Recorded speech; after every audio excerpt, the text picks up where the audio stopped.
I still remember the very first day I stepped into Meditech Global. I was 26 years old, carrying nothing but a cheap leather handbag, a folder of documents, and a desperate need for stability. The revolving glass doors of the building seemed heavier than I had imagined.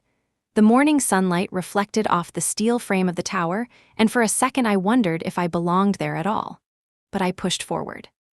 My heels clicked against the marble floor of the lobby as I tried to steady my breathing. The company had always fascinated me. Meditech was not just another corporation. It was a place where medicine, research, and human hope intertwined. Hospitals across Europe, Asia, and North America looked to Meditech for partnerships and solutions. They provided the technology that translated clinical studies across languages, the software that connected doctors from different continents, and the logistics to deliver new treatments where they were needed most. It sounded like a mission bigger than myself, and I wanted to be part of it. I joined as a junior analyst in the clinical partnerships department. My role was far from glamorous. Most days I combed through stacks of papers, cross-checking codes, regulations, and translating case files sent from hospitals thousands of miles away. Yet there was a thrill in knowing that if I caught a single error, it could prevent a life-threatening mistake. It was work that demanded precision and patience. I had both, and perhaps too much willingness to sacrifice my own time. The first years blurred into each other. I worked late almost every night, fueled by lukewarm coffee and vending machine snacks. My apartment was often dark when I arrived home, and my neighbors sometimes asked if I had moved out. When friends invited me for dinner, I excused myself with promises that I would come next time. That next time rarely arrived. But every time a supervisor nodded in approval or a client thanked me for preventing a regulatory disaster, I felt seen. That was enough to keep me going. By the time I turned 30, I had become the manager of international client services.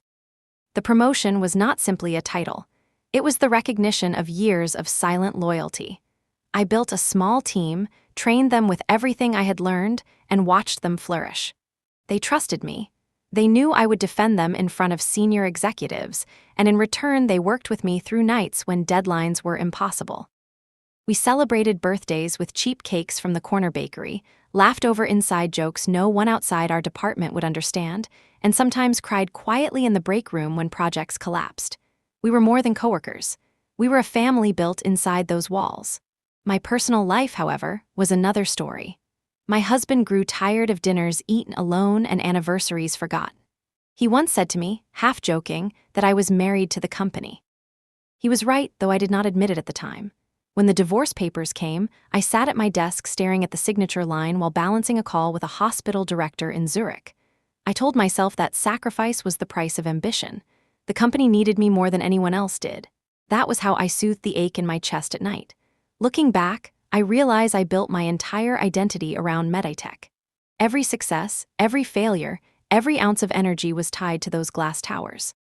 I told myself it was worth it, that one day the company would recognize me not just as an employee, but as someone indispensable.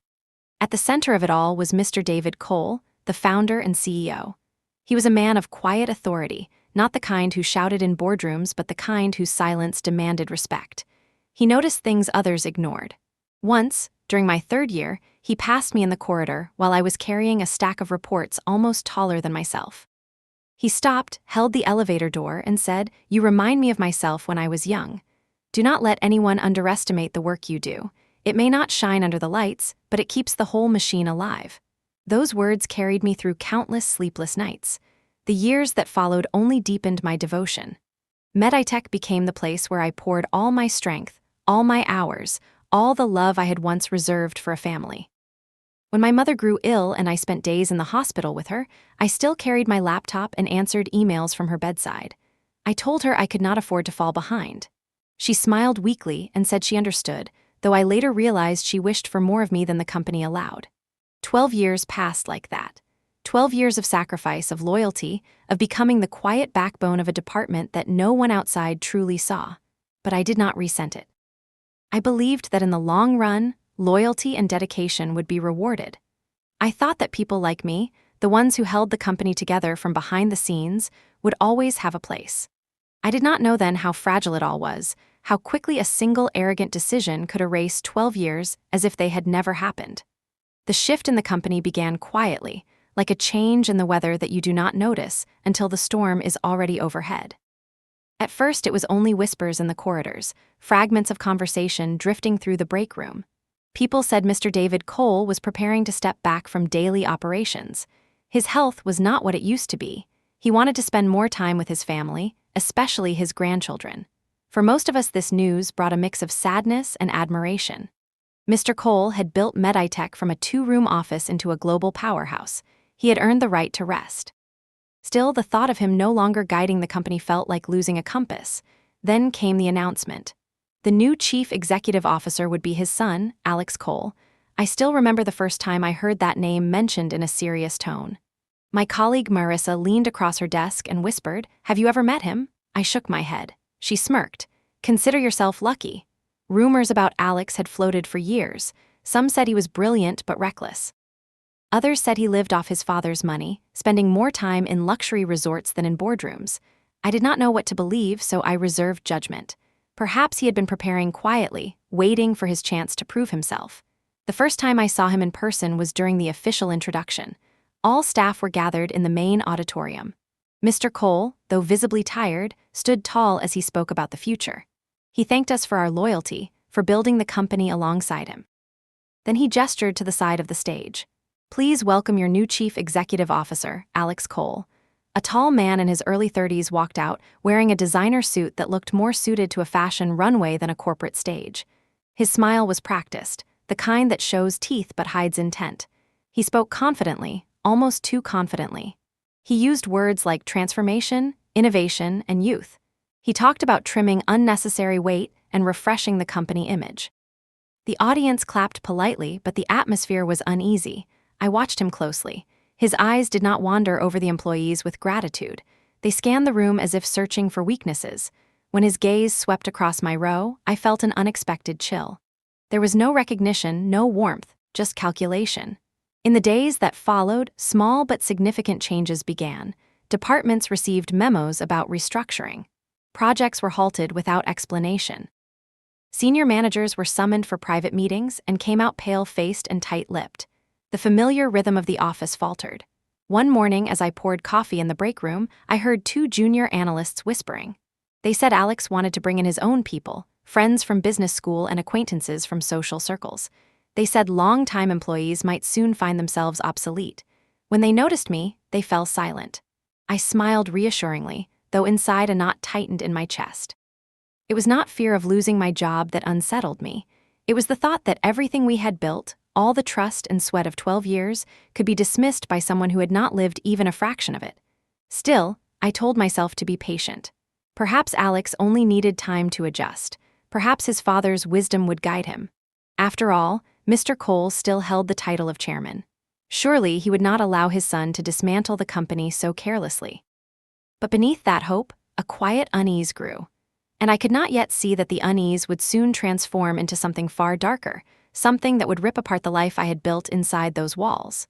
It was a Tuesday morning, one of those deceptively calm mornings when the city seemed half asleep. I had woken earlier than usual, reviewed my notes for the Kingswell contract, and chosen a navy dress I considered both professional and reassuring. The Kingswell partnership was the largest project on my plate, the culmination of 6 months of endless negotiations, cultural sensitivity training, and late-night calls across time zones. It was more than a contract to me. It was proof of my worth, proof that 12 years of sacrifice had been worth something. By the time I reached the office, the sun was already streaming through the glass façade, bouncing off polished marble floors. I carried my usual tote bag with carefully organized folders and my favorite pen tucked inside. Small rituals like these gave me comfort. I stopped at the coffee machine in the break room, pouring oat milk into my cup when the sound of footsteps approached. I turned my head slightly and saw Alex Cole. His suit was immaculately tailored, his hair slicked back, his expression unreadable. There was no warmth, no greeting, not even the courteous nod most executives offered. His eyes swept over me as if I were a stain on the counter. Then his voice cut the silence. "Lily, my office, now." The words were clipped, sharp, and completely devoid of respect. I felt the cup tremble in my hand, though I quickly set it down and followed. My heels echoed against the corridor tiles as we walked toward his corner office. I told myself not to overthink it. Maybe he wanted to discuss the Kingswell contract. Maybe he had questions about my department. But his tone unsettled me, and an unease I could not shake settled in my chest. Inside his office, the blinds were half drawn, casting stripes of sunlight across the floor. He did not invite me to sit. He did not even glance at the chair across from his desk. Instead, he turned to me, his jaw tight. "You are fired." For a moment, the words did not register. I stared at him, certain I had misheard. "Excuse me?" "You heard me." He was already flipping through a stack of papers, his voice flat, casual, as if he were deciding what to order for lunch. "We do not need dead weight slowing us down. You can collect your things and leave immediately." My ears rang. My mind scrambled for logic. 12 years of service, hundreds of contracts, dozens of sleepless nights, all erased in a single breath. I opened my mouth to protest, but something inside me refused to give him the satisfaction of seeing me beg. Instead, I drew a long breath, straightened my shoulders, and let a calm, deliberate smile spread across my lips. "Understood," I said softly. "Have a good day, Alex."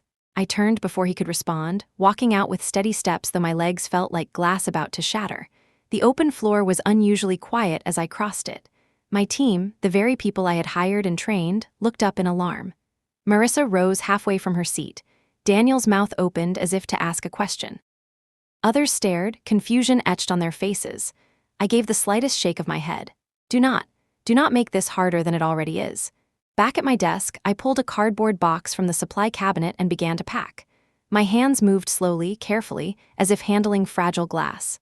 A framed photo of my mother, smiling proudly at my graduation. A ceramic mug gifted by the team on my 10-year anniversary, signed with little hearts and jokes written in marker. A small potted succulent that had somehow survived 3 winters under office fluorescent lights.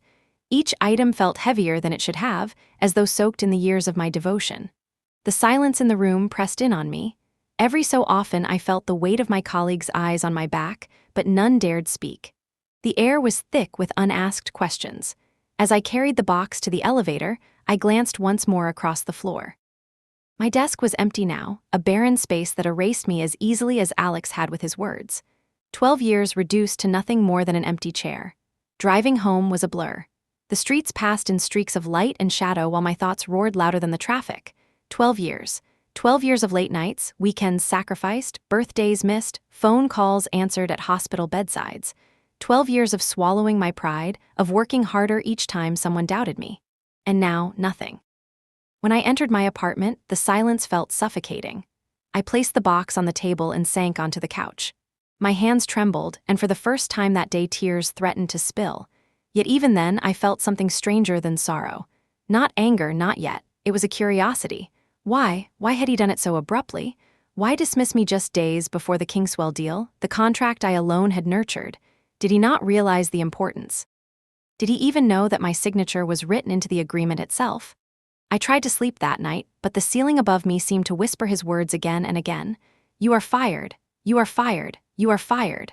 But the more I replayed them, the less final they sounded. They were not words of strategy. They were words of arrogance, of carelessness. I remembered the look in his eyes, cold and dismissive, and for the first time something stirred inside me. He thought he had erased me. He thought he had slammed a door. But all he had done was light a fuse. I lay awake until dawn, my heart heavy but my mind strangely alert. Something inside me whispered that this was not the end. It was only the beginning of a storm that Alex Cole had unknowingly created. The night after I was fired stretched into something endless.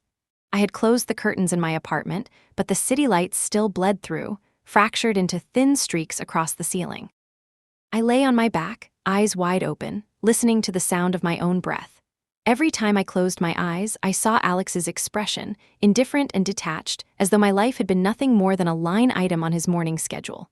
I turned on the lamp beside my bed and looked around my small apartment. It was filled with quiet reminders of the life I had sacrificed. A stack of unread novels sat on the shelf. A guitar, once played on lazy Sundays, gathered dust in the corner. Framed photographs of vacations I never took hung on the wall because friends had sent them as gifts, hoping I might join them the next time. That next time never came. The silence pressed against me until I stood and began pacing. My mind wandered through the years. I remembered the first contract I ever secured for Meditech, the sleepless nights I spent drafting proposals, the relief when the client shook my hand. I remembered the colleagues I had trained, the way they had looked at me with trust when deadlines were impossible. I remembered sitting beside my mother in the hospital, typing emails with one hand while holding hers with the other. Every memory carried both pride and bitterness. Pride because I had endured. Bitterness because none of it had protected me. By 3 a.m, I gave up on sleep and made tea instead. Steam curled from the cup as I sat by the window, staring at the city skyline. Skyscrapers glowed like watchful guardians, indifferent to the lives unraveling beneath them. I thought of the Kingswell contract, of the final meeting scheduled for Friday, and wondered if Alex even knew what was required. A strange calm settled over me. I was no longer an employee of Meditech. I no longer belonged to the company that had consumed 12 years of my life. Yet the threads of my work were still woven into it, threads that could not be cut without consequence. Alex believed he had erased me, but he had also erased the very foundation he was standing on. I set my cup down and allowed myself to breathe deeply. The sting of betrayal had not faded, but beneath it something new began to stir. It was not simple anger. It was not the shallow desire to shout or to curse his name. It was a deeper, quieter strength. The kind that builds in silence until the right moment arrives. As dawn crept into the sky, I understood one thing with perfect clarity. Alex Cole had made a mistake, and soon he would discover just how costly that mistake truly was.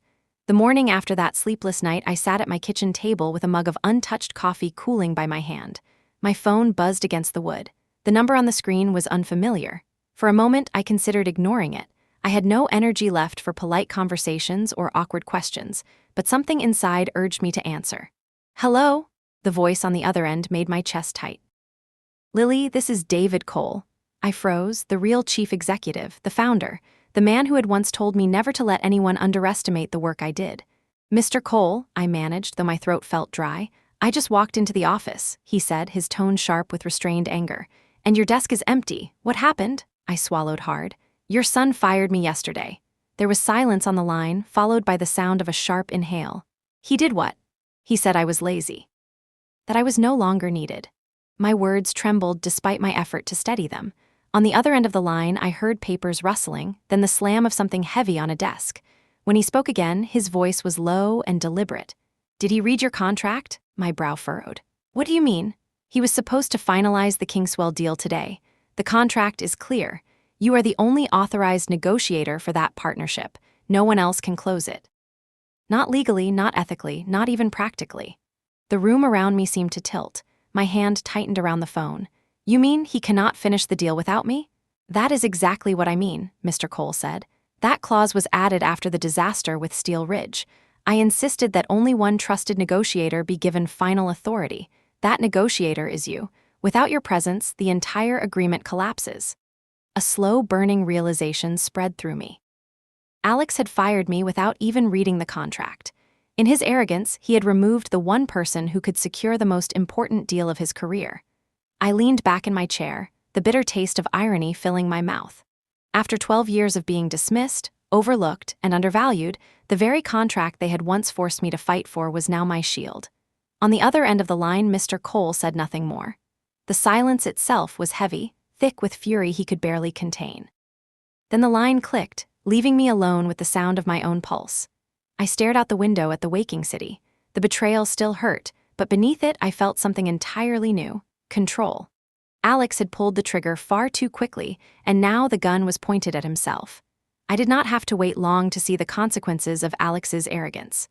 The morning after my conversation with Mr. Cole, my phone began buzzing before I had even finished brushing my teeth. At first it was one call, then another, then a string of them one after another until the screen lit up like a Christmas tree. The first number belonged to Alex himself. I stared at it as it rang and rang. My hand hovered over the screen, but I let it fade into silence. A minute later, reception called, then legal, then accounting. By the time I sat down with my coffee, the phone was vibrating nonstop, filling the apartment with a constant hum of urgency. I picked it up at last to check the voicemails. The first was Alex, his voice strained, words tripping over each other in a clumsy attempt at control. "Lily, listen, there has been a misunderstanding. I may have acted too quickly. We need you back immediately. It is urgent. Please call me." Urgent? The word echoed in my head. Not apology, not respect, just desperation. The next message was from someone in legal, their tone polite but edged with panic. They needed me to come in at once to resolve an issue with the Kingswell contract. Without me, they said, the agreement would fall apart. I sipped my coffee and listened calmly, feeling none of the chaos that must have been tearing through the office. For the first time in years, I was not the one scrambling. I was not the one losing sleep. I was not the one begging. At 10:32, a different number appeared on the screen. I hesitated before answering. It was Nicole, a former colleague who had transferred to marketing years ago. She spoke in a rushed whisper. "Lily, you will not believe what is happening here. Alex just got torn apart by his father in front of the entire meeting room." Mr. Cole slammed the Kingswell contract on the table and asked if he had even read it. Alex tried to bluff, said something about moving in a new direction, but everyone saw through it. The clause is right there, clear as day. You are the only authorized negotiator. Without you, Kingswell is walking away. I closed my eyes and exhaled slowly. And what did Mr. Cole say? He told Alex that if the deal collapses, his position in the company will be negotiable. Lily, he looked pale, like he had seen a ghost. "I do not know what you are planning, but you have the upper hand now. Everyone knows it." Her words settled in my chest like a weight shifting from one side to another. For 12 years, I had carried the weight of responsibility without power. Now suddenly, power was mine, though I had not sought it. I thanked her quietly and ended the call. For a long moment, I sat by the window, staring at the skyline. The city seemed indifferent to the chaos unfolding behind Meditech's polished walls. But I was no longer indifferent. I thought about rushing back, about walking into the boardroom and watching Alex squirm. But another part of me, the part that had endured endless nights of being overlooked, told me to wait. To let them feel the full burn of their mistake. So I placed my phone face down on the table and let the calls continue to pour in. I would not answer. Not yet. By late morning the calls had slowed, though not because the urgency had disappeared. I suspected it was because Alex no longer dared to dial my number himself. He had tried and failed, and his desperation was now spreading through other channels. I ignored them all, letting the silence stretch between us like a rope he could not pull. At 11:15, a new message appeared, not from a department or a secretary, but from Mr. Cole himself. His voice was lower this time, stripped of the authority he usually carried. "Lily, I am deeply sorry for what happened. I misjudged the situation. Please come back, not only for the Kingswell deal, but so we can talk privately." For a moment, I almost felt a flicker of pity. He was not the one who had wronged me, yet he was the one bearing the weight of his son's failure. Still, I was not ready to forgive. 12 years of loyalty could not be erased or repaired with a single phone call. At noon, Nicole called again. This time I answered. Her voice trembled with both disbelief and excitement. "You should have seen it, Lily. The entire office is buzzing. After the confrontation this morning, Alex has been pacing the halls like a caged animal. His face is pale, his eyes are wild. People are whispering that his father might strip him of authority altogether." I leaned back in my chair, the sunlight warming my face through the window. "And the others, what do they say about me? They say you hold the future of the company in your hands. Some of them are quietly cheering for you. They saw how unfairly you were treated. You have more allies now than you realize." Her words struck me harder than I expected. For years I had felt invisible, a silent worker whose efforts were only noticed when mistakes were prevented. Now, suddenly, my absence was louder than my presence had ever been. When the call ended, I remained by the window, watching people hurry along the streets far below. Life moved on for them, oblivious to the chaos brewing in the glass tower I had left behind. For the first time in days, I felt a strange sense of calm. Alex thought he had erased me. Instead, he had carved my importance into stone for all to see. His own arrogance had written my value in letters so large no one could ignore them. I allowed myself a quiet laugh, the kind that comes not from humor but from the recognition of irony. For 12 years, I had given everything to Meditech, believing that loyalty alone would protect me. It had not. But now, in the wreckage of Alex's mistake, I saw the truth. Power did not come from devotion. It came from knowing your worth and refusing to let it be dismissed. As the afternoon faded, I knew one thing with certainty. The cracks in Alex's armor were growing wider. And I had only just begun to see how far they would spread. By the time the sun began to dip behind the skyline, I had already drafted my decision in my mind. I would return, but not as the same woman who had once swallowed insults and worked herself to exhaustion for a mere nod of approval. I would return only on my terms. I sat at my desk and typed a short message to Mr. Cole. "I will consider returning to finalize the Kingswell deal, but only after we meet privately to discuss the conditions of my role. I will not return otherwise." I stared at the words before hitting send. They were calm, measured, but unyielding. For the first time in 12 years, I felt like I was speaking not as an employee begging for recognition, but as someone who knew her worth. An hour later, his reply arrived. Understood. Come to my office at noon tomorrow. The following day, I dressed with care. Not for Alex, not even for Mr. Cole, but for myself. I chose a dark suit, simple but elegant, and tied my hair back in a way that made me feel steady. As I entered the building through the main lobby, whispers followed me. Everyone knew I had been fired the day before. Everyone saw me walking back now with measured steps, not through the side entrance for employees, but through the front doors reserved for guests and executives. The receptionist stood up immediately. Miss Harris, Mr. Cole is expecting you. Please follow me. The air in the office was thick with tension as I passed rows of desks. Conversations hushed. Heads turned. People who had once ignored me now looked at me with something closer to awe. They understood, perhaps for the first time, that I was not simply another manager. I was the one holding the contract that could decide the company's future. Mr. Cole stood by his office door when I arrived. He was not smiling. His eyes carried both regret and determination. Lily, he said with a nod, thank you for coming. Inside, the room was quiet except for the soft ticking of a clock. I sat across from his oak desk while he leaned back in his chair, exhaling a long breath. I made a mistake, he began. A serious one. I gave my son too much power too quickly. I thought he needed the chance to prove himself. I did not expect him to burn bridges before even learning how to build them. I folded my hands calmly. What he did to me was unprofessional and deeply disrespectful. It jeopardized a deal we have spent half a year preparing. He nodded slowly. You are right. I reviewed the contract again this morning. You were given full autonomy over Kingswell. Legally, they will not recognize anyone else as a representative of this company. That clause exists because of the Steel Ridge debacle, and you were the one who carried us through that disaster. His voice softened. You did not deserve what happened. I would like to offer you your position back, with full authority to finish the Kingswell deal. Whatever conditions you need, we will meet them. I let the silence stretch before I spoke. I will return, but only under specific terms. First, everything must be put in writing. A revised contract that gives me full autonomy over Kingswell. Second, Alex is not to interfere with my work in any capacity. Third, this cannot happen again. Not to me, not to anyone in this company. For a moment the room was still. Then Mr. Cole gave a slow, thoughtful nod. Done, you have my word. I rose from my chair. As I opened the door, I saw Alex standing down the hall, pretending to converse with a junior executive. His eyes locked onto mine. His face was flushed, his jaw tight. For a brief moment our gazes clashed, and I saw it, the flicker of realization that his control was slipping through his fingers. I did not flinch. I walked past him with steady steps, the echo of my heels louder than his silence. For the first time in 12 years, I was no longer the invisible backbone. I was the storm he had unleashed, and I was returning not as a victim, but as the one who would decide how this story would end. The boardroom smelled faintly of polished wood and fresh ink. Long sheets of paper lay neatly stacked across the table, their margins filled with the details I knew by heart. The Kingswell delegation was scheduled to arrive at 1:30 sharp, and I was there early, reviewing every clause once more. My hands did not shake. My mind was steady.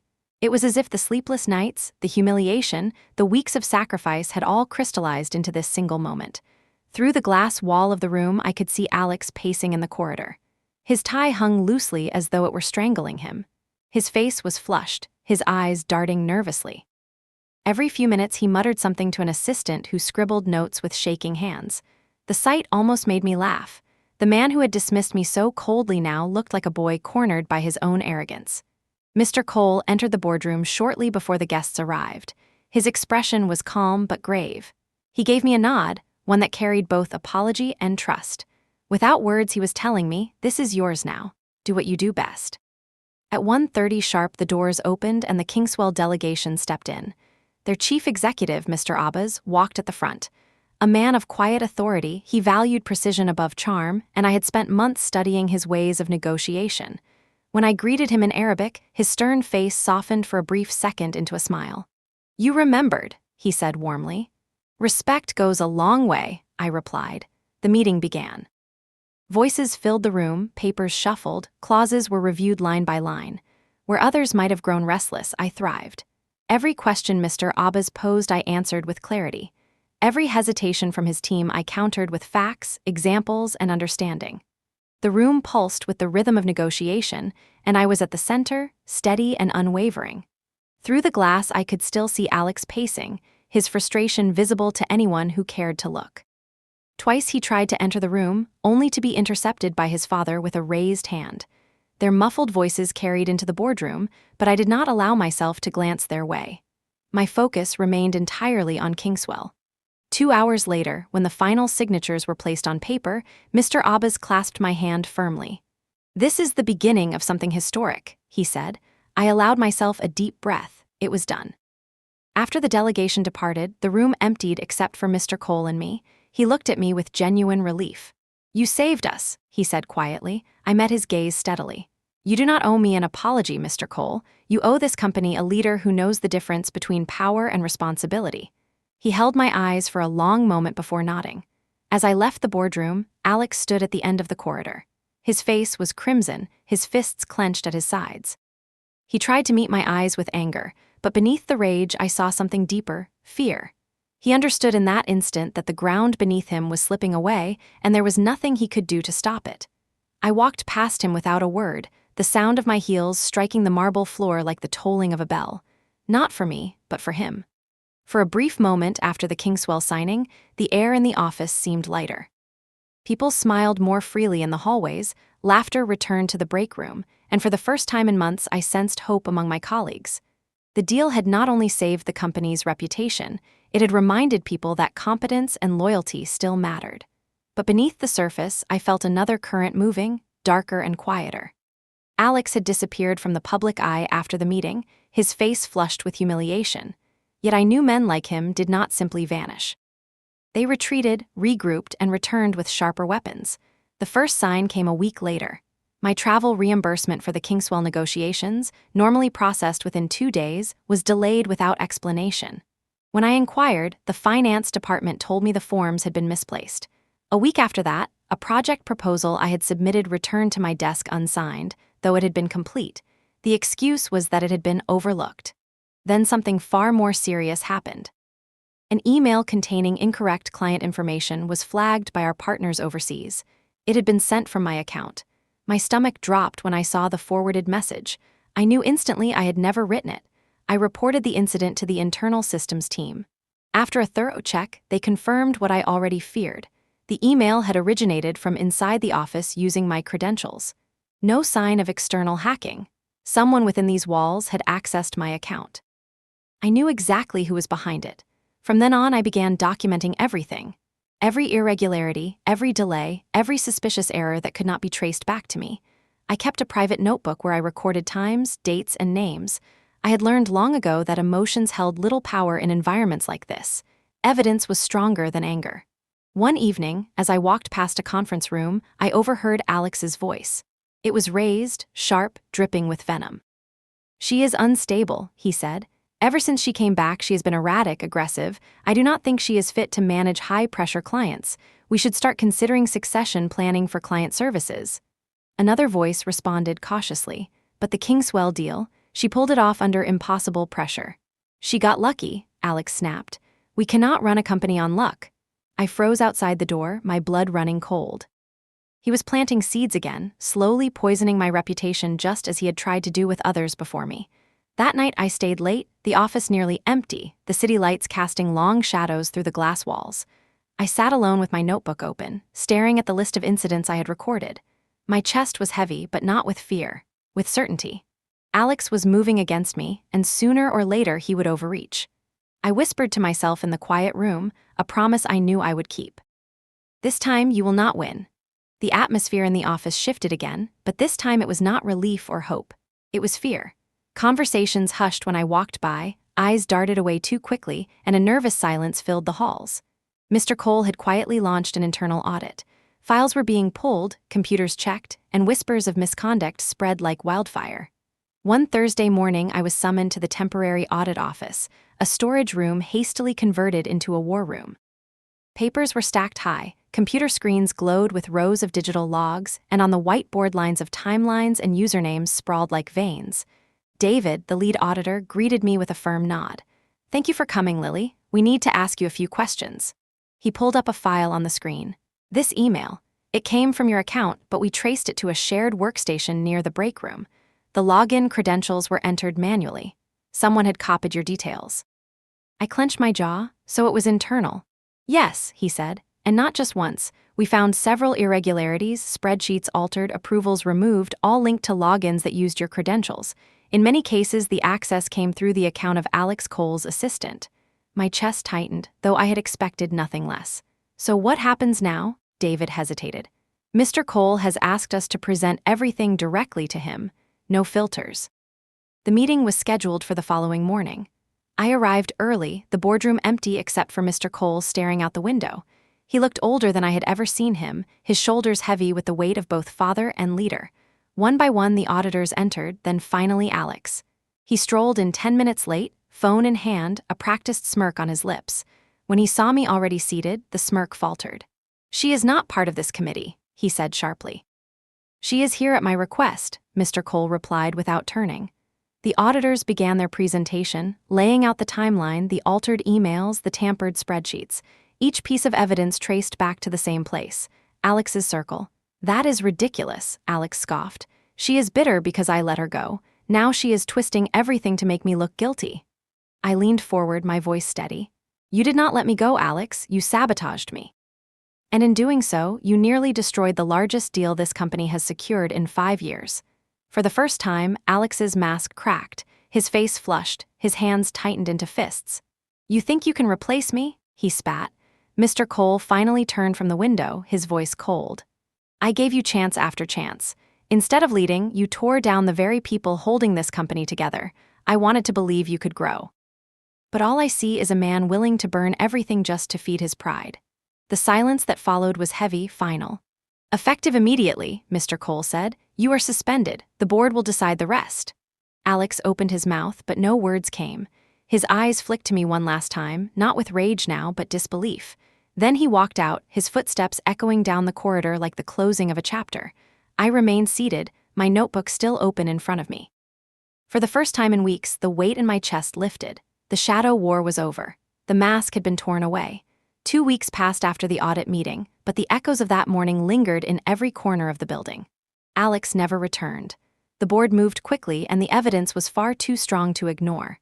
The falsified emails, the tampered reports, the attempts to weaponize my reputation, it was all traced back to him or those acting under his direction.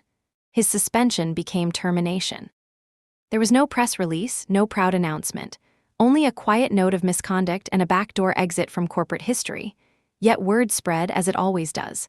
His name became office gossip, whispered with disbelief. Some pitied him. Others shook their heads. For me, there was no triumph in his downfall, only a calm certainty that justice had finally touched a place where it was so often absent. Not long after, Mr. Cole called me into his office. I stepped inside and saw a folder on his desk. He did not open it right away. Instead, he looked at me with eyes heavy from both relief and regret. I have spent a great deal of time thinking, he began, about what this company is, about what it has become, and about what it needs to be if it is to survive. I remained silent, allowing him the space to continue. You have shown more leadership in the past month than most executives do in an entire career. You protected the Kingswell deal, you endured humiliation, and you carried yourself with professionalism even while being sabotaged. That is the kind of strength this company needs. He slid the folder across the desk. Inside was a letter of promotion, Director of Client Strategy, an executive position, one that reported directly to him. I looked up, startled. I did not ask for this. I know, he replied, and that is why you deserve it. I took a long breath, my fingers resting on the folder. If I accept, I want more than a title. I want a voice in how we rebuild this culture. I will not stand by while others are mistreated the way I was. A faint smile crossed his lips. That is exactly what I hoped you would say. That evening, I sat in my new office, a temporary space while renovations were arranged. A blank nameplate hung on the door. For years, I had walked these halls wondering if anyone truly saw the work I did. Now the silence of the room carried a different weight. Not invisibility, but possibility. In the weeks that followed, I reshaped the department. I reopened lines of communication, reinstated employees who had been unfairly sidelined, and introduced an anonymous system for reporting misconduct. Slowly, trust returned. Slowly, people began to believe that the company could be more than a place of fear. Younger employees often approached me, eyes wide with the memory of what they had witnessed. Some asked how I had endured. I told them the truth. You do not always choose your battles, I said, but you do choose who you become in the middle of them. As for Alex, the last I heard, he had moved out of state, searching for work at smaller firms.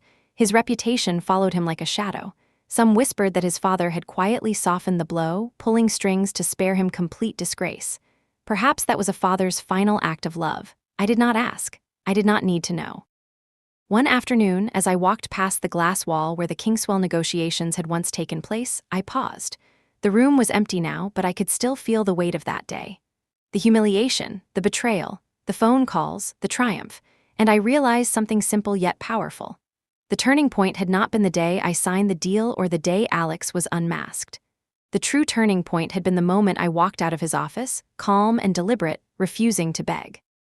That was the moment I reclaimed myself. I had been underestimated, dismissed, and sabotaged, but I had never been defeated, and in choosing not to let bitterness define me, I had found something far greater than revenge. I had found healing. The company would move forward, and so would I.